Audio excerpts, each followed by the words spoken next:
Welcome. Welcome to the celebrated nightly news of Calaveras County. This is John, and I'm Sarah, and we appreciate you coming here. We really do, and we really appreciate you stopping by. We've heard some good comments. Yes. And one thing we'll say on the top of the news is this will be the last night that you'll see our kind of existing set, and we'll use that term very loosely. Loosely, yes.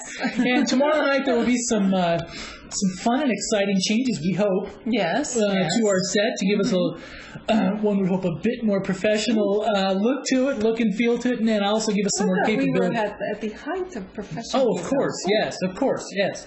But also make it a little bit, add some more things that we can do with our make it a little more news exciting. broadcast. Yes.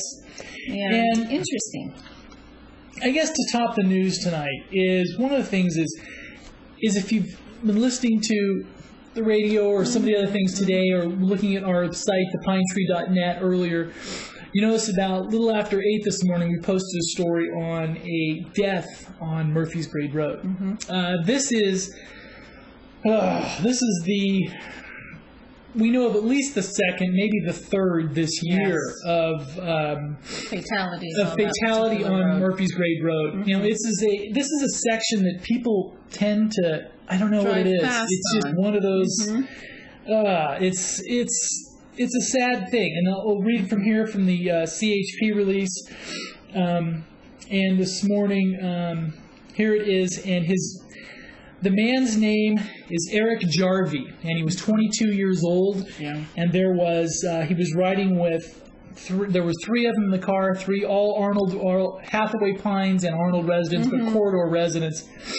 And ostensibly, they were coming up eastbound on Highway 4. A little, obviously, too fast for the conditions. Lost control, went off over into the creek. The car landed upside down in the creek. And Mr. Jarvie was ejected and pronounced dead at the scene. And our thoughts and prayers go out to the family and friends. And it's one of the things that we don't want to start the top of the news with. But it happened today. And that's a stretch of road that, and I think especially to the young kids out there, it's be careful, because all it takes is one screw up, one little lapse of consciousness, and you not only could possibly have ending your own life, but impairing the lives of your parents, for the rest of their lives. And so just be careful. And and also on that note, let me look. We've also had 5 comments on the site, and let's see, and also, do you want to touch a bit on the Portinga thing, and I'll look at some of these comments and see if there's anything here. Well, we thought we would talk about the Jared Portinga golf tournament. Inaugural, Portinga golf tournament, and this will actually benefit the family. And if you remember correctly, it wasn't that long ago that Jared Portinga got in an accident on Murphy's Grade Road with his motorcycle. He was an Angels Camp police officer, and he passed away due to that accident. And what they've done is they're having a golf tournament that will raise funds for the family. Yeah. And that will take place this Friday, August 17th. And it will include a silent auction, hole-in-one prizes, and dinner at camps. The actual event will take place out at Greenhorn Creek in Angels Camp. And you can actually go to the site, the pinetree.net. We have the entry form there. It starts at 11:30 a.m., which is the pre-tournament registration, and 1 p.m. is actually a shotgun start, 4-person scramble. Yeah. And I just looked at some of the comment threads on attached to this article. There's nothing that we'll add, just in the fact that for kids, be careful. It just takes a moment's lapse for any of us, not necessarily just the young ones. Exactly. But there's been especially on that stretch of road. It's very dangerous, and sometimes we all kind of get used to it because we drive it. Most of us that live up the hill drive that almost every day, I would say at least once a day, up and down. And you get used to it, so just have to think I think a little more sometimes when you're driving up here in the foothills. Because one thing, not only it changes, obviously, the life of the Jarvie family forever, but also for the man who was driving the car. Exactly. Especially if alcohol was related or something like that, his problems are just beginning. Yes. And that's thoughts and prayers to the families of everybody involved, and just be careful. And if you want to know more, actually, about the Jared Portinga fundraising golf tournament, the proceeds from this will be put in trust for his children. Right. And you can actually call Dave at 573-0040, Nathan 559-3495, or Maria at 728-4121. And again, that's at Greenhorn Creek in Angels Camp. And there will be dinner at Camp's Restaurant, and it should be a really nice event. Very nice. Now also, see, this was an exciting day for me. Because you didn't go to the Board of Supervisors. Not that Should I have said that? Oh, my goodness. No, I was actually out doing sales instead. But, this was, this is kind of her old beat. Oh, yes, I go in and out. I mean, they see me do this 10 years ago, and then go into another arena, and then I come back, then I leave, and then I come back again. So I actually went in and sat in on the board meeting, and I thought, I must have one of those twisted genes that actually, She likes it. I like sitting in committee meetings. I like sitting in Board of Supervisors meetings. Maybe I'll run for office myself. There you go. It's time to run for office, Sarah. But actually, they need some more. This race is looking pretty exciting for this next round. They need more people. Right. Yeah? That's right. They do. Yeah, so they don't depend on which part of the county I move to. Because I am selling my house. So, But top of Board of Supervisors news. Supervisor Russ Thomas watched us from Stockholm last week. From Stockholm? From Stockholm. Oh, very cool. Yes. So he was in Sweden? So he was in Sweden, and he watched us. That's the top of the news. Oh, very nice. Very nice. So the Calaveras County Nightly News is truly international. International news podcast. Absolutely. And I think that for a lot of people that are watching us on cable, that's kind of the fun thing of the website of this, truly it is a international thing. I mean, it can be true, and I think that's a lot of fun. Absolutely. And actually, in other they actually did business. Oh, they did, other than just watching us. Just watching us, yes. Exactly. The change in the waste removal for old tires actually changed today. The policy changed, and residents who want to get rid of their tires can now actually do it for free. They can dispose of 2 tires for free at the transfer stations that accept tire disposals, which is Red Hill, Wellesleyville, and Rock Creek. Okay. And they can also for free dispose of the tires at the amnesty days, because those will actually continue. And also, if you need to dispose of more than 2, you have to go to the Rock Creek facility, and you will be charged for the 3rd, 4th, 5th tire. So you can dispose of 2 tires for free, and then if you want to dispose of more than that. Was there discussion on making so you could dispose of a set? There was discussion. About that, because the question was, I changed my tires in 4s. But apparently they've been having trouble with stockpiling. And stockpiled tires are a breeding ground for mosquitoes. And there is little puddle spots. And obviously there's a problem with concern about West Nile virus and the mosquito abatement. And also, apparently, businesses have been disposing of their tires in Calaveras County, because we charge apparently 40% less than almost everybody else. No way. Yes, the rates were set in 1992. So this will hopefully cause the business owners to actually dispose of tires in the particular waste stream that they are supposed to be disposing of them. I mean, isn't that a reason to just buy property in Calaveras County anyway, so you can actually go to the dump? True. Because it actually comes out of solid waste parcel tax. Yeah. Parcel fee, I should say. And actually on top of sort of mosquito abatement, environmental health agency actually got a $10,000 grant to continue its mosquito abatement processes. And they are looking at actually now possibly getting another $14,000 coming down the pipeline. Very nice. From the state. And the state apparently so we need to go have more puddles of water. Yes, exactly. Apparently the state didn't release any funds for mosquito abatement, or very few. But because of the recent deaths from West Nile virus, they're allowing these grants to be awarded. And what they'll do is they'll pay for more staff, or more staff hours, more labor, testing and traps and materials, and basically more surveillance materials for the little mosquitoes. Now, how do we fare? I mean, obviously down in, because I grew up down in the valley, is the mosquito abatement there even 20, 30 years ago was a huge deal just because it's all flat. Yes, it was that's just, true. That's true. It's flat down there. You had a puddle that was just... like it was just a breeding ground. Yeah, just a breeding ground. It was just... you have an 80-acre puddle. That's right. That's true. It's just like, oh, hey. Yes, exactly. Exactly. And these were actually emergency funds released by the state. So we also have a new Deputy Director of Maintenance and Operations for Public Works.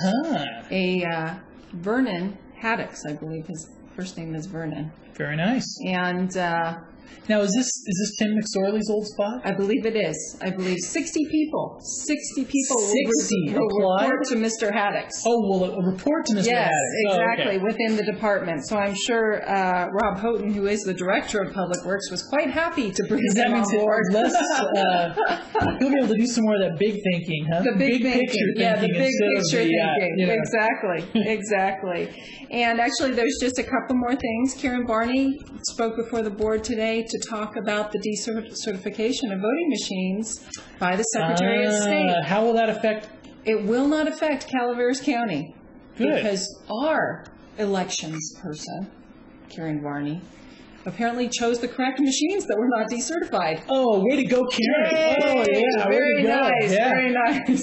So it doesn't apply in Calaveras County at all. And if you remember, I've said quite often that we didn't even need to replace the machines that we had before, the punch machines, because there has never been a problem with voting in Calaveras County.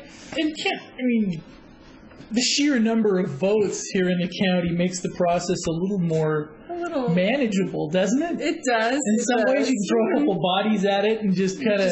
Well, more than a couple. Well, I know, but that is what I meant. But I think it... Yeah, okay, I'll just be quiet now. Yeah, but I think that in some ways... there are no issues here. It's not like Cook County in Chicago. No, exactly. That has, exactly. And we're not Sacramento County or LA County or any of those counties. But it's still, it's a process that needs to be managed correctly. Of course, So she was very pointed about the fact that we will not have Very nice. That is cool. And also, request for proposal for a general plan consultant may come back before the board. This is another community development department issue. And this is one of the ones we'll probably say as little on this as possible. We will try to. We will try to. Oh, man. They're going to look at, the board is going to look at actually going out to bid again, apparently, because when the initial process was, Supervisor Tom Tryon had said when the initial RFP process for a GP consultant was actually brought to forefront, there is some thought that only 3 consultants were consulted, were asked to participate, and only 1 actually did a bid, and the actual budget for these services is $740,000. And the bid that came in was $739,960. I always have trouble with these huge numbers. $739,960. So they will discuss actually going out to bid again to possibly get other consultants in the mix. Now, do you think as we get into because a lot of the stuff it may have just been the correct process to go through. They may have been the only firm that really wanted to put a bid in. Possibly, but if there is some question that only 3 firms were notified of the bid process, then you're looking at single source bidding, and that is not appropriate. Okay. So it needs to be put out to bid so as many companies find out about it as possible. And apparently there were reputable companies who found out about the bid process after the fact, about a week before the final filing date was set to take place. And they asked for a week extension to put all their paperwork together, and they were denied the extension. So that is a dumb question. So they'll talking look at to that local next politics. week. Do you think as we get closer, we're going to start to see lots of jockeying on it's issues? Interesting to see what happens. Even on the local level, it's really interesting to see how supervisors start to jockey for position before their elections. Because a lot of things is doing the news is we hear all kinds of stuff off the record, behind the scenes and stuff of it could affect upcoming elections and things like that. And it's just an interesting thing to see the pieces that may or may not be true or hold water that you've been told off the record. This may is start completely on the record. Oh, no, I know. But I mean, that may start to fit into where people want to position themselves for the upcoming election. It's kind of... It's interesting. It is. So you have this? We do. We have a little press release, and this is one where we did post it on thepinetree.net a little earlier. So if you want to see the picture of last year's, by Jeff White. Yes, who is a fabulous. And what they are looking for is they are looking for the iconic photograph for the county, right? They're looking for. This is for the budget. They're looking for a budget picture to go on the budget cover. Yes. So, if you have the shot. That's right. The iconic Calaveras County shot that is worthy to grace the cover of this year's budget. That's right. Right? And as an added bonus, it'll also but as an added one, since the state doesn't have one, they're going to use I was going to say the state could use this photo as well, right? There we go. So, exactly. Just kidding, but no. So if you are the amateur photog out there, and you have the shot that you think is iconic for the county, then. There you go. That's right. You can send it in to Linda Churches at lchurches at co.calaveras.ca.us. Yes, very nice. As an attachment.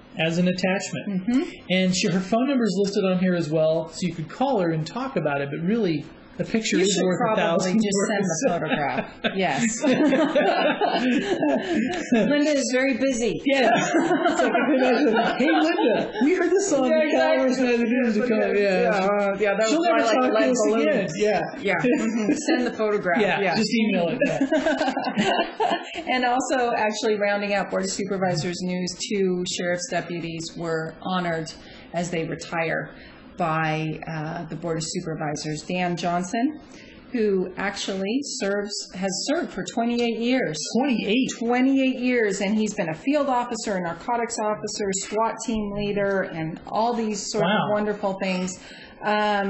Bill Claudino apparently knew him when he first came on board, and he said, I remember when you got here, and it just seems like yesterday. We all feel that way, And the second was Keith Anderson, and he actually started out his law enforcement career as an Angels Camp police officer. Then he became a deputy detective and sergeant, and was a resident deputy in Copper and Comanche, and managed the volunteer unit, and has done a lot in his 25 years as well. So he was honored as well at the Board of Supervisors. Super. Super at the supervisors. Yeah. Thank you, Sarah. That was extensive, wasn't it? It was. She does a much better job on Board of Soups than I do. See, I have to confess, There was a couple times in sitting in board meetings where they got into a protracted discussion of CDBG block grants. Yeah, they talked about that today. Yeah, and all of a sudden, my eyes just rolled back in my head. It was like, oh no. Are they giving them the money? Are they not giving them the money? I could just go on for another half hour the about acronyms, that. So, it was just, and I'm sure I will revisit the Board of Soup soon, but it was interesting thing for the break today. Also, this is coming from KVML over in Tuolumne County. You may have heard that there was a missing 80-year-old hiker over in Yosemite, and her remains were found today. Her body was found today on that. That's a couple weeks after she went missing. Oh, but it sounds like, in a good thing, she was 80 years old, and she was doing what she loved. She was if you've heard a little bit, she was a real outdoors hiker. You know, I mean, it looks like she, if you're out there hiking Yosemite at 80, you lived every. That's true. You lived it. You did. You did. So. I'm like looking. Okay, Calaveras Visitors Bureau. That is a big one tomorrow. Exactly. That is a big one tomorrow. 5 p.m. We went by the town center. It will be held at the Coppertown Center. The Coppertown Center. We went by there last week, and the interesting thing is they're pouring asphalt. They're rolling asphalt. So I'm assuming if they've made the progress that they had the last few days, it should be all blacktopped and nice and pretty. I bet it will. And they're going to be moving people in September, right? Yeah, but it's amazing. Which is just around the corner. It's really amazing. If they build these shopping centers, they always look the same, then all of a sudden they're done. Exactly. There's all this construction and dirt and stuff, and once they get the asphalt in, it's like wow. So, it's ready to go. So, people have been driving past and they got more buildings up, but it's still dirty and chain link fences. And all of a sudden it's clean. It's like, wow, we can drive in there. All of a sudden it's done. So it's getting ready. So that should be a very interesting thing to attend tomorrow. Actually. And also, a little bit of, we'll talk about this more on Thursday night, but also this is the start. We're getting geared up for a big Ironstone weekend. The concert series, now that the Bear Valley Music Festival's over, the Ironstone season will pick up the speed. So this weekend's going to be a big one. It's kind of the fun. They're also launching, I thought it was kind of an interesting local note on this one, is Ironstone is actually launching an entire wine label this weekend. Are they? Yes, they're launching an entirely new brand. It's going to be called the Three Winemakers, but it's actually going to be, that's the label, the Three Winemakers, Psychedelic Steve, Wildman Russ, Jethro Jordy, but it's the Fillmore. They're billing this as the Fillmore Wines Festival. It is the 40th anniversary of the Summer of Love in Haight-Ashbury, which may be what this is tied into. Because look at the of label. Course. Yes. The red haze. Right? Yes. But it's also going to tie into Ironstone's concerts. And I think for this will be so they can actually, it's a nice cross promotion, a nice, really nice way to start playing up the music. The music, yes. That is Ironstone along with it. And it looks like they have a white, a red. And a Chablis? I think so. A white, a red, and a blush. Yes, that's it. Something like that. I was looking for there we go. blush.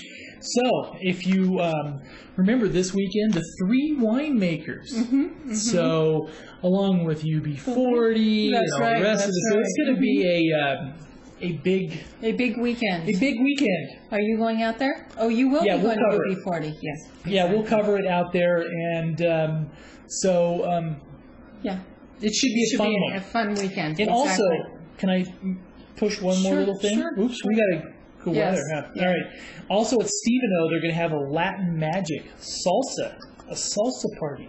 Wow, so if you're looking for something spicy, okay, all right. And I did want to touch on one state headline. I can't resist. We still don't have a budget. Still don't have a budget. And the headline is, only 12% of voters polled pay attention to budget crisis. The 7-week impasse over the state budget is holding up funds for road repairs, daycare, and health clinics, even here in Calaveras County.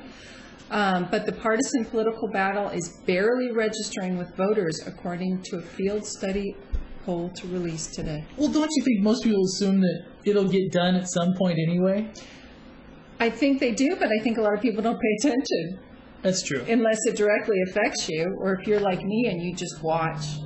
Oh, it's another day without a budget. Yes. But I think, and a couple more quickie little news pieces as a local note. And the Record Net, Stockton Record has a piece on enrollment declines, pinching rural areas, pins on how the schools are funded. If your enrollment drops, it can have a significant impact. That's right. And this one's on talking about the West Point area up there. And also there's ties into on the metal thefts, but also there's sentencing some guys down in Stockton, but I think on copper thefts. So it's an interesting... because there's a lot of that copper and bronze, quite frankly. Yes. Bronze plaques are stolen very frequently off of... And Congressman Dan Lundgren will hold a town hall meeting in Jackson. Okay. At the Jackson Civic Center at 10 a.m. on August 18th. Okay, so that's just around the corner. Yes. Very nice. Congressman Lundgren and the rest of our representatives are actually quite responsive to... They spend a lot of time in district, don't they? They certainly do. And it's always good. Makes my heart happy to see that. Okay, now we're off to weather. Arnold weather. Actually sunny tomorrow, 90 degrees. Thursday, mostly sunny at 84 degrees. And Friday, 84 degrees. And going down to Bear Valley. Bear Valley. Oh, it's going to be nice. Wednesday, mostly sunny at 83 degrees. Oh, perfect weather. Thursday, mostly sunny, a high of 79 degrees. And Friday, 78 degrees. Now, from Bear Valley, we're sticking with the bee theme. We'll jump clear to Bangor, Maine for our viewer in Bangor, Maine. Right across the country. I mean, it's for your Bangor, Maine weather. But see, they visit us consistently enough that we felt that we would be remiss. That's right. If we didn't cover Bangor, Maine weather. That's right. And we can be a lot of things, but not remiss. That's right. We don't want to be remiss. All right. 71 degrees is a high, 72 is a low, and that was today. 74 and 51 tomorrow, 75 and 59 with a little bit of rain showers on Thursday, and 76 and 50 with a few more showers on Friday. Oh, so that's kind of nice too. A little nice change from the heat. Yeah. Murphy's weather. Wednesday, high of 93 degrees. Thursday, a high of 91 degrees. And Friday, another high of 93 degrees. And also, we're doing something a little different. You know, we've been doing... Wow. All right. We pulled up Wallace weather. Yes. Instead of Valley Springs. Yeah, Wallace weather. Okay. High of 95 tomorrow. Ooh, 65 is a low. High of 92 on Thursday. A 61 is a low. And a high of 91 on Friday.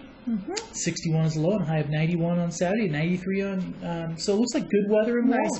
Nice weather. And Angels Camp, same, nice weather. Wednesday, sunny at a high of 90 degrees. Thursday, sunny at a high of 88 degrees. And Friday, sunny with a high of 91 degrees. Thank you very much for joining us. We really appreciate it. And we will be back tomorrow. That's right. With a brand new set. And we will be like, wow, did we tune into CNN? That's right. We'll be confused. Yeah, it'll be just like... It'll be just us at Channel 7. It'll in our ratings on, we're going to pass Katie Couric Moore. That's right. That's right. Right over the edge. Yeah. Thank you. Have a good night.